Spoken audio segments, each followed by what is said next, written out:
ఆడపిల్లలారా మీకు ఈ సెన్స్ ఉందా? ఎవడైనా హాయ్ గుడ్ మార్నింగ్ అనేం కానీ ఎప్పుడు గుడ్ ఆఫ్టర్నూన్ చెప్దామా అని ఎదురు చూస్తుంది, ఎప్పుడు గుడ్ నైట్ చెప్తానని చూస్తుంది. ఇదా నీ నీతి? ఇదా నీ యథార్థత? తిప్పికొట్టు. అదే యథార్థత అంటే. మనకు కుదరవు ఇలాంటివి. లోకస్తులకు చెల్లుతాయేమో, లోకస్తులకు కుదురుతాయేమో ఇలాంటి చాటింగ్లు, ఇలాంటి ఈటింగ్లు, మీటింగ్లు మనకు కుదరవు. We are divine people. మనం దేవుని బిడ్డలం.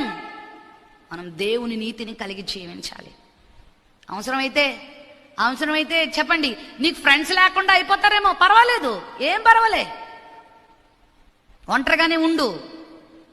నిన్ను ఏ మగ పిల్లవాడు చూడకపోతే నువ్వు ఎంత అదృష్టవంతురాలువో, ఎంత అదృష్టవంతుడో నువ్వు తెలుసా? వాళ్ళ మీద కళ్ళు పెట్టాల్సిన అవసరం లేదు, ఎవరి కొరకు నువ్వు ఎదురు చూడాల్సిన అవసరం లేదు. యథార్థత చాలా అవసరం. జీవితంలో యథార్థత, ప్రవర్తనలో యథార్థత, క్యారెక్టర్లో యథార్థత చాలా అవసరంగా ఉంది ప్రియులారా. అది మనం కలిగి ఉండడం ఎంతైనా ఆశీర్వాదం.